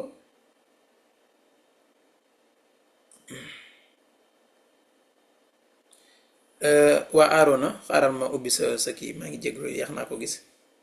voilà donc suñu Arona mën nga ubbi sa micro s'il vous plaît. asalaamaaleykum bonsoir. waaleykum salaam. Al Muxtaar na nga def yaa ngi si jàmm. alhamdulilah ñi ngi sant yàlla bu baax. macha allah Arona depuis Nouakchott la Mauritanie. ñu ngi lay ziar bu baax ana waa Mauritanie. macha allah alhamdulilah macha allah call bi c'était bien tu as fait une bonne présentation merci. macha allah alhamdulilah merci beaucoup jërëjëf. macha allah man sama laaj ci mooy olof bi nag Njaay la sant ah. nga may jégalu non amul solo amul benn solo dinañ comprendre incha allah. mais je voulais juste participer j'entends mais le problème c'est parler quoi. donc sama laaj ci mooy. par exemple su dee am nga retard ci paiement moratoire par exemple su dee woon aujourd'hui les 25 la war a woon payer mu tardé 2 ou 3 jours quel est son impact sur ça. Et la deuxième question, moi, est-ce que le retard plus que ça, soo ñëwee da ngay fekkaat foofu kii le pack que tu avais activé et ça continue wala lu muy kii c'est ça mes deux questions merci. d'accord merci beaucoup grand Arona merci beaucoup ñu ngi koy jaajëfal bu baax a baax moom it aussi passif bu am solo gis ngeen ko ni ma ko waxee donc waa Mauritanie waa Gambia yëpp ñu ngi fi voilà. merci beaucoup mu laaj ñaari laaj yu am solo muy surtout lu concerne li nga xam ne moom mooy retard de paiement maanaam boo waroon a fay date bi ñëw fayoo voilà donc effectivement dina impact bi ci njëkk mooy daf lay xaj benn bonus boo xam ne li ñuy wax bonus bi nga xam ne tey maanaam par exemple bu fekkee da nga respecté say paiement dafa am bonus bu ñu lay may voilà. voilà boobu comme si bonus disciplinaire lañ koy tuddee presque voilà maanaam bu fekkee respecté nga say délai de paiement. su fekkee respecté woo ko wala am nga ay retard boog loolu la lay njëkk a xañ d'abord voilà léegi beneen bi booy effectivement maanaam am na délai bu ñu lay may MSC nag ñaari souvent ñu bari sax maa ngi leen di wax 20 sur 20 jours minimum dina mat ñaar fukki fan wala sax parfois mën na ko dépasser mais ñoom à chaque fois boo amee retard dinañ la envoyer message non seulement par mail dinañ envoyer sa parrain aussi message par mail pour mu fàttali la ko voilà suñ la ko defee rappeler la ko ay yoon réagir aussi donc mën nañu annuler pack bi à tout moment. voilà d'accord c'est donc bien mais merci. voilà man ngeen jàpp minimum lu toll par exemple 20 jours après bu fekkee def nga am nga retard paiement su fekkee kii yoo ko aussi à tout moment xamal ne mën nañ ko annuler suñ ko annuler nag impact bi mooy lan li nga jotoon a fay bien sûr moom moo fay des li nga xam ne fayoo ko woon nag nga xam da nga ko réservé woon kese moom la ñuy jëlaat nanguwaat te loolu aussi c'est normal léegi nag impact yi muy am souvent ñaari problème bi mooy lan su fekkee tey par exemple man étape bi ma ko activé woon par exemple pré-lancement wala ci étape bu njëkk bi laa ko activé woon par exemple avant ñuy def réduction wu 30% wala 20% yi souvent su fekkee dama dem ba ay weer ma soog ko kiyaat mën na compliqué voilà donc souvent foofu day laaj procédure bu gudd wala nga waxtaan ak ñoom ñu may la ko wala ñu bañ la ko may voilà pour nga mën ko àggale. Masha Allah, c'est clair. Merci beaucoup. Merci. Allah yahfazak inshallah. Jazakallah khairan. Allahumma amin wa iyyakum. jaajëf. Marhaba, shukran. aywa voilà donc jërëjëf sëñ Arouna ci laaj yu am solo yooyu donc loolu it aussi ngeen bàyyi ko xel yéen ñëpp defe naa laaj la boo xam ne laaj na ko mais ñëpp la ko laajal parce que ñu bari am na ñu ma ko doon laaj rek ci semaine bi voilà donc li ma leen di conseillé daal donc man parce que ñi ma leen ko waxee kuy digle sangaay da ngay sang man war naa leen léegi sama back office donc pack yu bari yoo xam te ne te man ko yenn yi daanaka jeex na yeneen yi nga xam te ne dèjà mi ngi fa sax même donc dama ko pousse ba daanaka soo toogoon fayut sax du am problème voilà dèjà yoolu donc maa ngi leen koy wax ngeen bàyyi ko xel bu baax a baax parce que loolu la leen di jariñ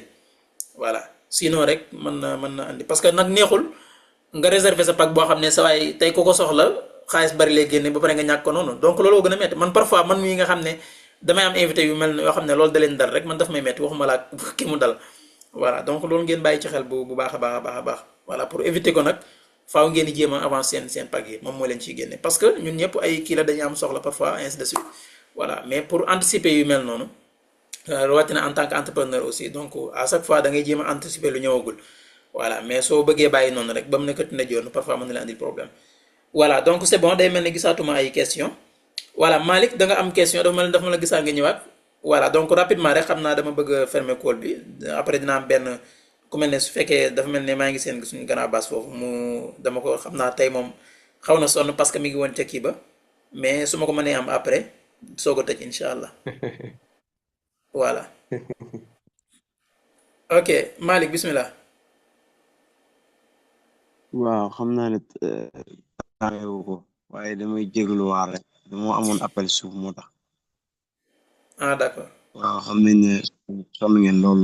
waaw liñ def lu may bàyyi leen rek waaw ndax yéen moom amuñ dara loolu bàyyi leen ak yàlla mu fay leen boppam waaw vraiment waaw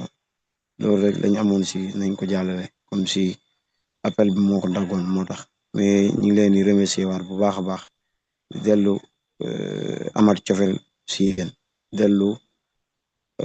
amaat yëg-yëg bu rëy ak confiance bu am solo si kóllëre bi nga xam ne yàlla boole nañu di jégaluwaat képp koo xam ne mu ngi si panel bi waaw jaa ngeen jëf. jaa ngeen jëf merci beaucoup sëñ Malick am na solo jaajëf. voilà maa ngi gis Baye Serigne di ma tooñ de Baye Serigne nee na tey damaa ne ci wetu àdduna bi waa ñëwal da nga bëgg a kii waaw xam nga fii nag mbayeen yee fi dem loo yéen moom amuñ fi place quoi moo tax su ngeen fi amoon place dinaa leen fi mën a kii mais voilà waa sëñ Arouna maa ngi gis sëñ Modou Mbacke di la tooñ nee na waa Mauritanie di ñu doyee xaalis ah yow yam nga waa Mauritanie de voilà donc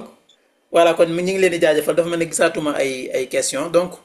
suñu grand bass su fekkee disponible nga donc mën nga yëkkati sa loxo pour ma ubbil la sa micro s'il vous plaît wala génn na investir avenir dafa naa gisoon naa ko voilà comme que damay tere grand bi xam nga wax leader Abbas donc coach Abbas coach Abbas bismillah le grand coach. waxal lu la neex. dañ may tere grand bi quoi ñun noonu la ñu yoroo moo tax. voilà mais ba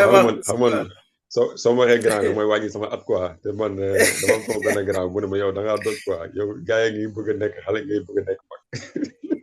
ngay yoti mag. ñun ñëpp mag lañ bëgg a nekk waaw. man paa la. waaw waa di rafetlu présentation bi vraiment am na solo daf ñuy permettre ñu gën a familiariser li nga xamante ni moom mooy back office bi surtout et puis mën a am aussi la bonne information parce que àdduna ko la jëm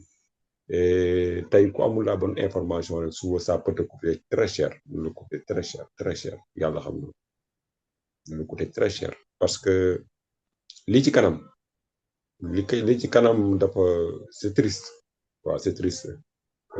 liggéey doomu aadama ñu bëri nañ perdre seen liggéey ñu bëri nañ perdre seen liggéey à cause de lan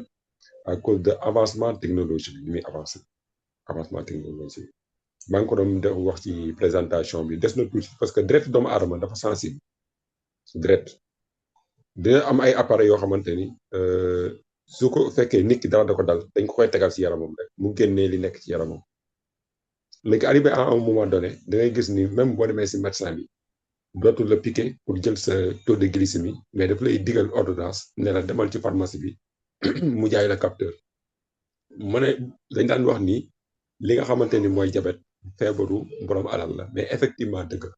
jabet feebaru borom alal la parce que même bu daree baadoo la dalay leen ni même feebaram bi dañ ko ciy dimbali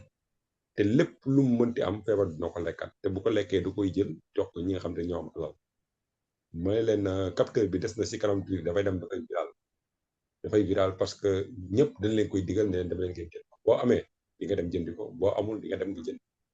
kon donc loolu day wane ni c'est un excellent projet bu rëy la projet bu mag la projet boo xamante ni man yaakaar naa ni yàggul parce que l'avancement de la technologie dafay avancer ci benn vitesse bu ñuy wax vitesse de la lumière dafay avancer avancement boo xamante ni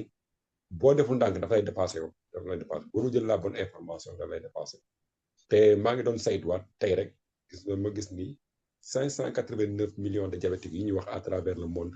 ndekete dañ ko accès ci ñi am 20 ans ba 79 ans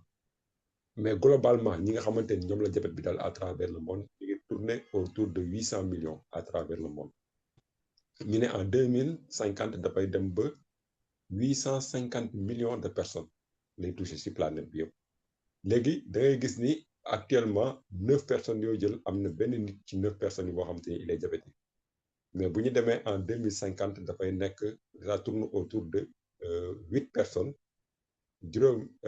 ñetti nit yoo gis da nga gis ni am na ci ñoom kenn koo xamante ni dafa am diabétique te mën na ko ëpp parce que nit ñi li ñu consommer suukar dafa bëri te ni nga xamante ni ñoom ñooy def sport pour régulariser seen yaram ñooñu bëriwuñu te des na tuuti aussi espace de sport yi dañ koy privatiser parce que déjà commencé na léegi sport place amatul suuf si dafa dañ ko occupé léegi pour nga def dara il faut nga fay nga dugg nga def privatiser ko te loolu day dem bu mujj gi accès ñëpp duñ ci mën a accéder kon donc da ngay gis ni dafa nekk loo xamante ni daal maanaam nga tooy ci daal MLC tooy ci dafay gën fuuf nga bañ cee tooy waaw dafay gën fuuf sax nga bañ cee tooy même élève bi nga xamante ni tey jël na benn pagu $100 di ko fay kooku li mu def sax moom xamul impact bi mu def parce que épargnal na boppam benn chômage boo xamante ni xëy na si kanam tuuti taux de chômage boobu bu ñu ko déclaré ça peut créer benn crise internationale ça peut créer benn crise parce que ku ko mën a recherche mën na ko recherche mën a dem ci Google bi mu tapé le cabinet de McKinsey benn cabinet bu crédible la aux États-Unis dañuy faral def ay études ñu ne en 2030 il y a beaucoup de gens qui vont perdre leur emploi énormément de gens am loo xam nag buñ la ko waxee maanaam bul toog di xaar ba loolu ñëw da ngay teel a fàggu léegi nga jóg léegi nga xool lan moo koy saafara nga ñëw nga def ko te je crois que MRC tey vraiment gars yi liggéey nañ ci liñ ci war a liggéey et li ci des tuuti nag nekkul loo xam dafay toog rek pak yi toog rek bañ a jeex ni Al Mokhtar defee la présentation ñii dañ koy présenter chaque dimanche nañu xam ne aussi dina am benn dimanche boo xam te ne dina toog fii ne pak yi de léegi fi mu toll nii jeex na tàkk MLC même boo indi woon 100 milliards tamit mënu la jaay parce que li mu doon jaay jeex na parce que lu ñuy jaay lu ne lu ko jóge wàññeeku bu yàggee dafay jeex te am na opportunité yoo xam te ne aussi bu jàllee ba bu xasee ba jàll rek maanaam dootul ñëwati ci àdduna nit ki benn daanaka boo xoolee benn yoon la koy fekkee ci dundam maa ngi doon joxe le cas de Orange même tey joxe naa ko la présentation am benn waay boo xam te ne nee na Orange doo ko échappé muy jaay compliqué parce que ñi jàngi école pour ñu luppal yi dafa yomb ñi jàngi école da ngay gis ni dañuy nekk dans la théorie boo xamante ni parfois dafa lay dem dafa leen di pénaliser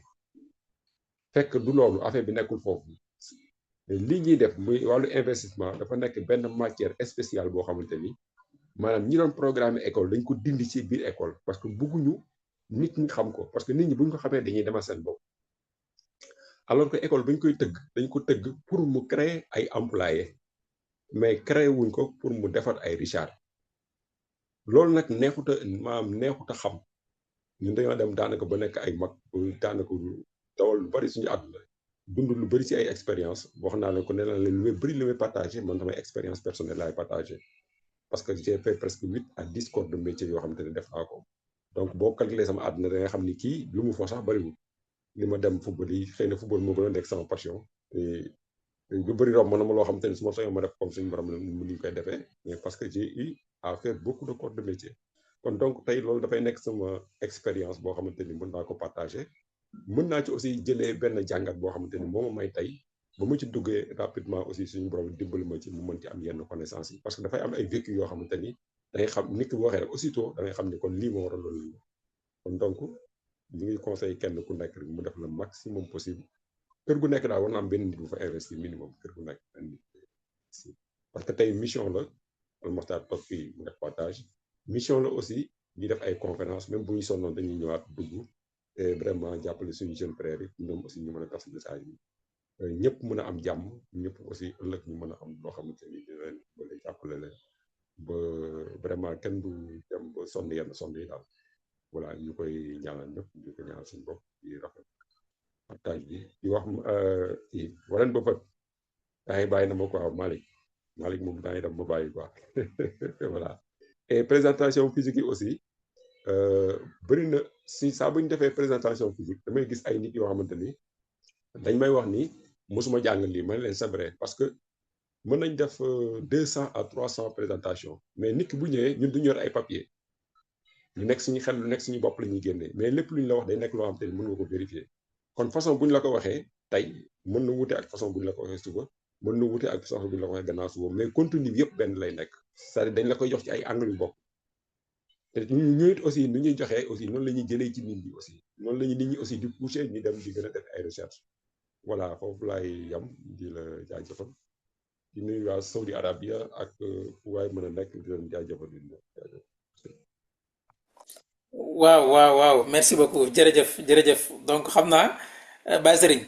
xaw ma de yaa ngi wax naan tey seen présentation bi kii na mais déjà ñun moom mos nañ voilà donc xam naa nag peut-être li fa amoon tey moo dàq voilà mais ñun moom jël nañ suñu wàllu quoi donc lii laa bëggoon a coppati ci moom rek as tuut donc xam naa tey moom neexoon na moo tax boobu ba léegi bëgguma ko dagg moo koy bàyyi muy dem rek voilà te dafa wax lu am solo parce que man bu ngeen seetloo may mettre en avant surtout ñi nga xam dañu am expérience parce que loolu la damay wax ne à chaque fois nit ki day am loo xam ne fi ne mënoo ko dabee mooy ku la mag maanaam lim la rawee ci àdduna mënoo wax a wax ba dabe ko effectivement nit ki mën nga ko raw ci njàng wala yu ni mel quelque soit seen différence d'âge bu mu nekk maanaam seen âge bi lu mu wute mën nga ko dab mais li nga mënta dab ci moom mooy lim la rawee loo xam ne daf ko dund ci dundam mënoo ci dara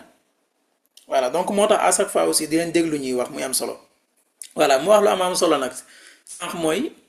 pièce bi nga xam ne dañu cee dugal mooy à chaque fois maanaam école bi wala donc di manière générale système bi nga xam ne moom fi am dañuy produire ñoo xam te ne tey ay employés la ñuy doon voilà dañu dem ba sax ba gëmloo ñu ne fi mu ne par exemple kookooy ki réussir fi mu ne maanaam ki réussir mooy kan ki jàng ba pare am ay diplôme am ñu jël ko muy liggéey déjà le fait que jour bi nga njëkkee signé sa contrat rek ñu ne commencé laa wax sa liggéeyu ndey la sa nangam donc loolu pièce bu mag a mag la voilà donc kenn xamul lan la exactement alors que non donc cela veut dire comme si que ñooñu rek ñoo war a réussir léegi ki nga xam ne tey tegul bankam école wala ki nga xam ne teel na dagg njàngam ainsi de suite nangam voilà te tey bu ñu xoolee même àdduna bi ñi ko téye wala ñi gën a kii mooy ñi nga xam ne tey maanaam bokkut ak ñi ñuy wax ay docteur nangam wala yu mel déedéet nekkul ñooñu voilà nekkul ñooñu donc kon da ngay gis ne kon am na pièce boo xam ne dugal nañu ci ñun voilà donc moo tax yooyu yu am solo la maa ngi gis sànge am na ko ma gis sànqe voilà sànqe kon di jaajëfal suñu gën a abbas baax a baax voilà maa ngi gis Baye Serigne wala li mu wax la am na solo nee na tardé ngeen yéen ñi nga xam ne tardé ngeen présentation tey bi te li mu wax na si léegi dafa am solo dee leen fexe di ci teew parce que comme muy présentation yi wala surtout physique yi dee leen ci teew parce que ni ma ko waxee léegi mooy xam leen ne tey même li ngeen di jàng fii lu mu am solo bu ngeen teewee ci lay gën a dugg ci yéen parce que foofu interaction bi moom moo tax voilà di ngeen gisante seen biir yéen nit ñu daje bokk luñ bëgg gis ngeen ko la base ni mu ko waxee tey da nga fa dem sax da nga naan lii day mel ne mosoo ko woon a xam te pourtant à chaque fois yaa ngi koy dégg mais contexte yi nga ko jëlee moo bokkul voilà moo tax gën leen ko fonk gën leen ci yóbbaay ki donc sang mbay xaw ma sànqe mbay je ne sais pas sang mbay voilà tur bi xaw na kii ni nga ko bindee nii sànqe voilà bu ma jumee nga baal ma mais mu ne retirer la carte visa MLC donc retirer la carte visa Wave voilà donc xamal ne Wave carte boobu carte virtuelle la du carte sax bu ñu mën a def xaalis pour maanaam mënoo jëlee feneen xaalis dugal ci carte boobu lu dul ne biir Wave déjà loolu mënul nekk kon voilà maanaam mënoo jëlee feneen xaalis envoyé ko mu ñëw direct ci carte bi du carte booy def xaalis lu dul ne da nga ko jëlee sa Wave xaalis dugal foofu voilà ñaareel ba itam effectivement maanaam MLC amul retiré en par carte amu ci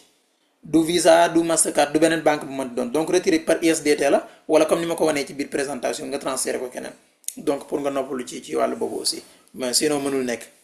voilà donc loolu lépp aussi moo tax à chaque fois dem leen yokk surtout ndaw ñu toll fii tey mënoo am nekk ndaw bu am 20 ans entre 20 ba 30 ans te xamoo lan mooy crypto-monnaie donc jéem leen gëstu yooyu ngeen xam ko voilà ay xam-xam la yoo xam ne faaw dangeen ko war a xam voilà surtout booy dund ci jamono ji la base yu ñu ne ko léegi muy chômage bi nga xam te ne moom mooy ñëw at yi di ñëw te loolu déjà commencé na voilà déjà commencé na parce que effectivement donc jamono bu nekk day am révolution bu ñëw maanaam changement bi am nag effectivement dina rey ay corps de métier mais dina am yeneen métiers yu judduwaat donc yéen ay ndaw lañ wala ñun ñëpp ay ndaw lañ donc li ñu war a def mooy anticiper xool yan métier mooy métier d'avenir yi judduwaat yi nga xam ne mën nañ ko exploiter donc même bu ñu ñàkkee suñu métier bi nga xam ne moom lañ doon def tey duñu wàññi dara voilà tey par exemple man personnellement mën na maa jël sama bopp exemple maa ngi nekk fii maa ngi continuer sama jàng tey institut mais maa ngi nekk ci yeneen yoo xam te lépp internet moo ma ko permettre tey maanaam yoruma lu fixe loo xam te ne tey géographiquement daf may tënk pourtant maa ngi fi ba Arabie Saoudite donc di liggéeyal MLC di leen représenter Sénégal lan moo la ko permettre tey internet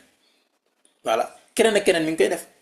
donc maa li ma bëgg a foofu mooy li ëpp sax même ci say source de revenu ci internet lay bàyyi ko voilà donc loolu métier la yu bees la yoo xam ne jamono xamu ko woon bu njëkk voilà donc yooyu yëpp moo tax jeune bu nekk aussi war nga intéressé wu ci loolu ngeen jéem ko xam bu dul dara waxuma la dara mais ubbi gi muy ouverture d'esprit bi mu lay jox rek jar na ngeen bàyyi ko xel voilà moo tax bu leen yaakaar ne adduna bi ci Orange ak Wave lay Orange Money ak Wave lay am non MLC sax xamuñ kuy Wave voilà bu leen yaakaar ne carte bi ngeen utiliser dañu parce que Wave la déedéet MLC xamul kan mooy Orange Money li ñu xam mooy carte Visa wala Mastercard bi la donc carte bi nga présenté am yu ci nekk ñu kii ko loolu lañ xam mais xamuñ sax kuy Wave ba lay envoyé pour sa numéro wala yu ni man déedéet donc loolu faaw ngeen bàyyi ko xel donc élever leen niveau bi tuuti ngeen bàyyi xel détails yooyu yëpp voilà parce que dina leen jariñ déjà voilà loolu nag moom mooy investir dëgg la am na solo trop ci investir ci MLC mais di leen investir ci seen bopp surtout mooy mbuut xam-xam bi lecture beeg formation yeeg yeneen ak yeneen loolu daf leen dimbali bu baax a baax voilà donc kon maa ngi leen di jaajëfal bu baax a baax di leen sant di leen gërëm voilà mi ngi gën a guddi donc di jaajëfal ñi nga xam ne participé nañ ñëpp ñi posé ay questions donc suñu grand base mi mu génn léegi Abdoulaye Lo ñu ngi lay jaajëfal yéen ñi fi toog ba mu jeex Alassane Kanté Baye Serigne Lo donc grand Arona aussi Bamba Abdoulaye Sène sëñ Malick Warren Buffett sëñ Pape Cissé voilà donc Samson donc malheureusement bindoo sa tur Sang Mbay donc Ousmane Sy voilà ak utilisateur Zoom donc ñu ngi leen di jaajëfal bu baax a baax di leen jox dig daje ba beneen yoon incha allahu rabbi jaa ngeen jëf merci beaucoup ci teewlu bi ak ci question yi yeeg ak ci jaajëfal gi yëpp incha allah jaa ngeen jëf.